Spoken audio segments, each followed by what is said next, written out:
retrouver Sonia Mabrouk et son invité ce matin, le professeur El-Bachir Ben Mohamed, immunologiste aux États-Unis, qui travaille sur un projet de vaccin universel contre tous les coronavirus. Oui, et l'entretien a été enregistré, Mathieu, il y a quelques instants, depuis la Californie, où notre invité vient d'achever une journée de recherche intense dans son laboratoire. Bienvenue à vous. Bonjour, professeur El-Bachir Ben Mohamed. Bonjour. Merci de nous accorder cet entretien sur Europe 1. Vous êtes extrêmement rare dans les médias français et européens. Vous êtes installé aux États-Unis. Vous êtes immunologiste à la tête d'un laboratoire d'immunologie cellulaire et moléculaire affilié à la prestigieuse Université de Californie à Irvine. Et professeur Ben Mohamed, vous êtes au centre de toutes les attentions car vos équipes et vous-même, vous progressez sur un projet de vaccin universel contre les coronavirus. D'abord, dites-nous pourquoi il est important de trouver ce vaccin universel. Très bien. Tout d'abord, je vous remercie, Sonia Mabrouk, pour l'invitation. Et pour répondre à votre question, je dois d'abord dire que le Covid-19, c'est pas la première pandémie et ce ne serait pas la dernière qui a été causée par un coronavirus. Donc, à partir de là, il n'est pas impossible de voir dans les prochaines années ou dans les prochains 10 ans, par exemple, un Covid-25 ou Covid-27 ou Covid-30. Donc, la question, c'est qu'est-ce qu'il faut faire? Quelles sont les leçons à prendre du Covid-19? Eh bien, mon laboratoire, au lieu de focaliser à développer un vaccin qui va être seulement pour Covid-19, on a un petit peu anticipé les pandémies qui vont arriver les prochaines années et on a dit on va développer un vaccin universel. Ça veut dire, professeur Ben Mohamed, que pour cette épidémie et les potentielles prochaines épidémies qui risquent malheureusement d'apparaître dans les années à venir, ce candidat vaccin que vous développez peut nous protéger. Exact. Le dénominateur commun entre toutes les pandémies du coronavirus des 20 dernières années, c'est que les virus, ils sont tous issus de la chauve-souris. Donc la chauve-souris, c'est ce qu'on appelle un réservoir de pathogènes. Eh bien, pourquoi? Pour deux choses. La première, c'est que la chauve-souris, elle n'a pas un système immunitaire comme nous, les hommes. La chauve-souris, elle a un système immunitaire très faible et par conséquent, la chauve-souris, tous les pathogènes qui rentrent dans la chauve-souris, ils y restent pendant des années. Et le deuxième point, et c'est ce que moi-même j'ai appris il y a 2 ans, c'est que la chauve-souris vit 40 ans jusqu'à 45 ans. Donc imaginez un animal qui vit dans des caves et qui a un réservoir de pathogènes, y compris les coronavirus, dans lesquels ces virus-là vont vivre pendant des dizaines d'années. Oui, mais donc, professeur, pardonnez-moi, ça veut dire que vous supposez que ce virus ne s'est pas échappé d'un laboratoire, qu'il n'aurait pas été fabriqué. Pour vous, il y a ce lien avec l'animal et donc en particulier la chauve-souris. Tout à fait. Donc, il y a des études génétiques et des études phylogénétiques qui ont été faites et qui ont tracé le virus SARS-CoV-2 originaire de la chauve-souris et qui a jumpé vers l'homme par ce qu'on appelle un animal intermédiaire qui est le pangolin. Donc le pangolin, vous savez que les Chinois ils mangent beaucoup les animaux sauvages. Donc le pangolin a été attiré dans un marché à poissons en Chine, à Wuhan. Quelqu'un qui l'a acheté, il s'est fait contaminer, il a contaminé sa famille et c'est comme ça que le SARS-CoV-2 et le Covid-19 a commencé. Professeur El-Bachir Ben Mohamed, on comprend bien que vraiment l'intérêt de vos recherches et celle de vos équipes sur ce vaccin universel pour les prochaines épidémies. Mais actuellement, est-ce que votre vaccin, votre projet de vaccin pourrait potentiellement aussi lutter contre les variants existants? Exact, ça peut lutter contre les variants. Donc nous, on a regardé les virus qui sont parqués aujourd'hui chez la chauve-souris et c'est ces virus-là qui vont émerger en 2025, 2030, 2040. La question, c'est pas est-ce que ça va se produire, la question, c'est quand est-ce que ça va se produire. Donc, on aura certainement une autre pandémie. Il faut savoir qu'aujourd'hui, on a 13 variants en total.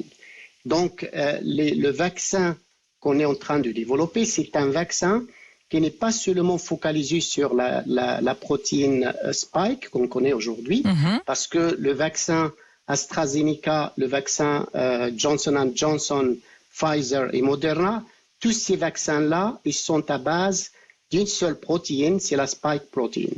Notre vaccin, il n'est pas seulement basé sur la spike protein, il est basé sur d'autres protéines. Il faut savoir que ce virus-là, il a 25 protéines. Et donc, c'est ça qu'on a utilisé pour construire notre vaccin universel. Ce serait dans ce cas-là révolutionnaire parce que ce vaccin universel nous permettrait finalement de nous passer de tous les autres vaccins que vous avez cités, Pfizer, Moderna, AstraZeneca, Johnson & Johnson. Ce serait un vaccin, une fois pour toutes. Exact. Donc, c'est ce qu'on espère et ce qu'on est en train de faire en ce moment.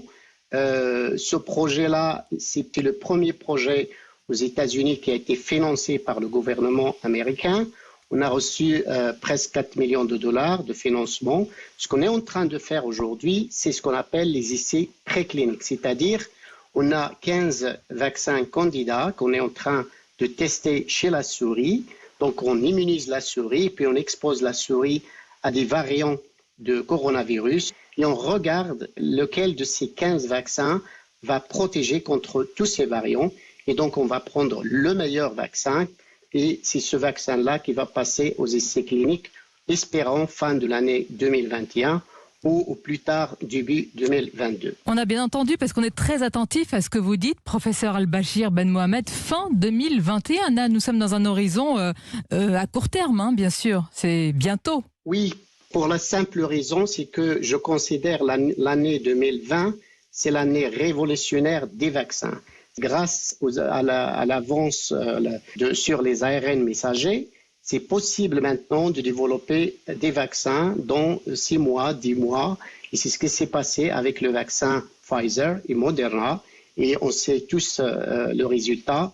Et donc, nous, ce qu'on essaye, on a pris la même stratégie vaccinale. La seule différence, c'est que nos vaccins, ils contiennent d'autres protéines qui sont conservées entre les coronavirus humains et les coronavirus des animaux. Et on utilise la même technologie mRNA vaccine et la même technologie, les adénovirus de AstraZeneca et de Johnson & Johnson pour délivrer ces vaccins-là chez l'homme. Alors, on l'espère tous, on a bien compris que c'est un espoir pour le monde entier. Et votre parcours, plus singulièrement, professeur Ben Mohamed, suscite beaucoup d'admiration.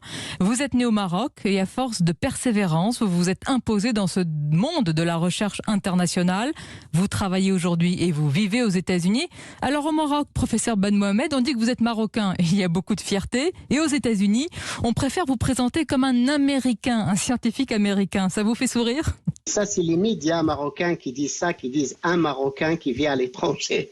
Alors que moi, je leur dis non, je suis américain marocain ou marocain américain parce que c'est la réalité.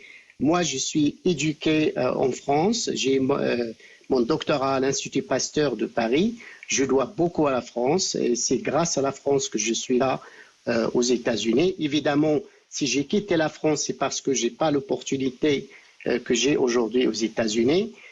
Donc, je me considère un Marocain français-américain, si j'ose dire.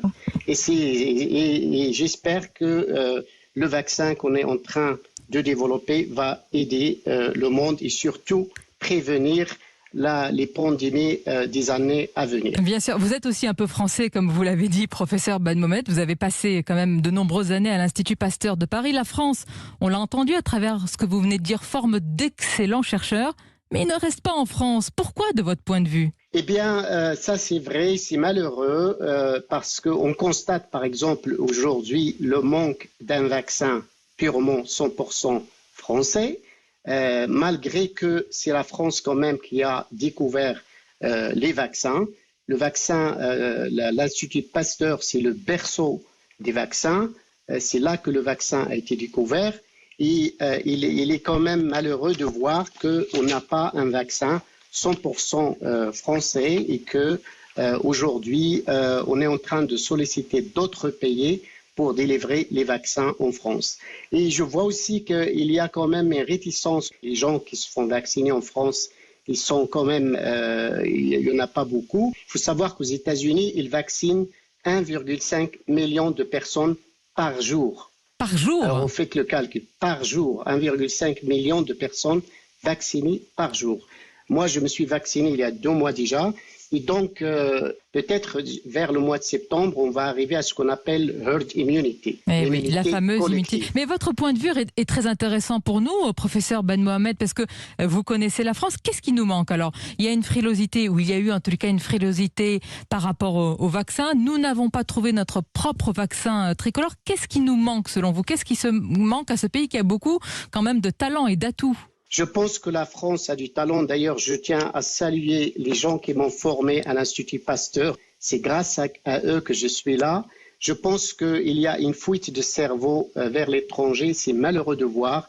Je ne peux pas rentrer dans la politique. Pourquoi? Parce que je suis un scientifique. Mais je pense que le gouvernement français doit aider les chercheurs à rester en France. Parce que la France, quand même, elle gaspille beaucoup d'argent à former ces chercheurs-là. Et c'est malheureux de voir ces chercheurs-là partir servir d'autres pays, parce qu'il faut savoir que le progrès scientifique, c'est la locomotive de l'économie, c'est ça qui va aider l'économie. C'est très malheureux de voir ces chercheurs français quitter le pays pour aller travailler ailleurs. On va conclure, professeur Al-Bachir Ben Mohamed. Et vous, plus personnellement, qu'est-ce qui vous permet chaque jour d'avancer, de progresser, de chercher, mais aussi de trouver? Eh bien, pratiquer la recherche, c'est très excitant. Moi, je me réveille tous les jours et je me dis qu'est-ce que je vais découvrir ce jour-là. J'espère que tout ça va aboutir à un vaccin universel pour aider l'humanité. Merci, professeur Al-Bachir Ben Mohamed, de nous avoir accordé cet entretien